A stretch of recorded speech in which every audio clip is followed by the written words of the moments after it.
Hey guys, my name is Nikki. I want to welcome you here to Carry Grace. Alright, so today I'm going to be sharing with you a really fun holiday dessert. This dessert is going to be super easy to make, and it's also something that's going to be a lot of fun because of the way that you serve it. Today's video is a part of an open collaboration with Mandy from Mandy in the Making. So when you're done watching my video, make sure that you head to her channel to check out her video, and then also check the playlist that I have down below. There will be a ton of inspiration for desserts for this holiday season. I'm going to take my grandmother's peach cobbler recipe and I'm just going to adjust it to make an apple cobbler. Instead of using canned peaches, I'm just going to substitute the peaches for fried apples. I found fried apples that are canned with cinnamon, and so that's what I'm going to be using to make my peach cobbler. But if you already have a favorite cobbler recipe, you can definitely use that. This recipe is actually inspired from something that I had at the fair. We have a huge fair that we attend each year, and there is a place that serves cobbler in a cone.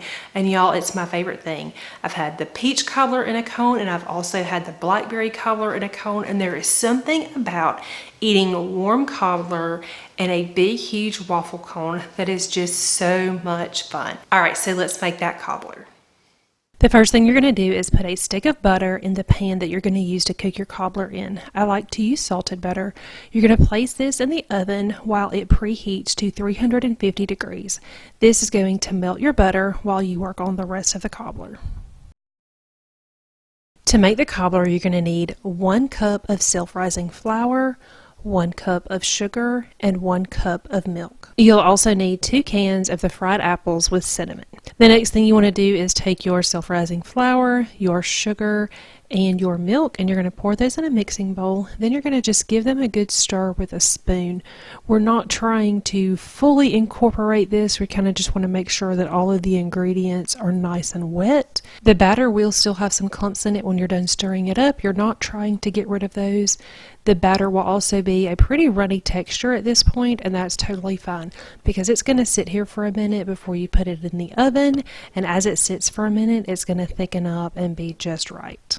Our oven is now preheated to 350 degrees, so we're going to let that batter sit for just a minute, and then we're going to pull our dish out that has our butter in it because it is now melted. Now it's time to add the rest of the ingredients all together. You're going to pour the batter on top of the butter. Do not stir this. Just pour it in there, and just however it lands, that's totally fine. Make sure you scrape out all the goodness that's inside the bowl. At this point, you can just pour the fruit and the juice that's in the can into the cobbler mixture, but because the apples are in big slices, I like to go ahead and just put them in a bowl first, and then I'm just going to kind of take a spoon and just use that to cut the apple slices into smaller chunks. Now you're ready to add your fruit mixture on top. Again, do not stir this. You're just going to pour the apples on top. Try to place them kind of evenly, but if they're not evenly, even if they're all in the middle, it's totally fine. You definitely don't want to stir it, and make sure that you do use all of the juice. Then you're going to pop it in the oven to cook for about 45 minutes to 55 minutes. You just want it to be nice and golden brown on the top. I like to let it sit out on the counter for about 20 minutes. That gives it a little bit of time to cool off and just kind of make sure that everything is nice and set.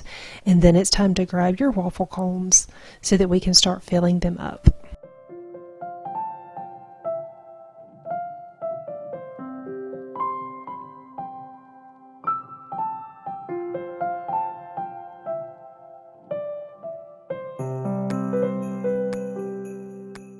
Now stick a spoon in it and serve it to your guests. They will not be able to stop talking about it. It's so good. Alright guys, thanks so much for watching. I hope you enjoyed today's video. If you're new to my channel and not already subscribed, please consider subscribing. Make sure you check the playlist down below because I'm telling you there are going to be some good desserts in that playlist. Thank you again to Mandy for hosting this open collaboration. It was a lot of fun to participate, and I'm looking forward to watching everyone else's video. Alright, thanks again, and I will see you guys soon.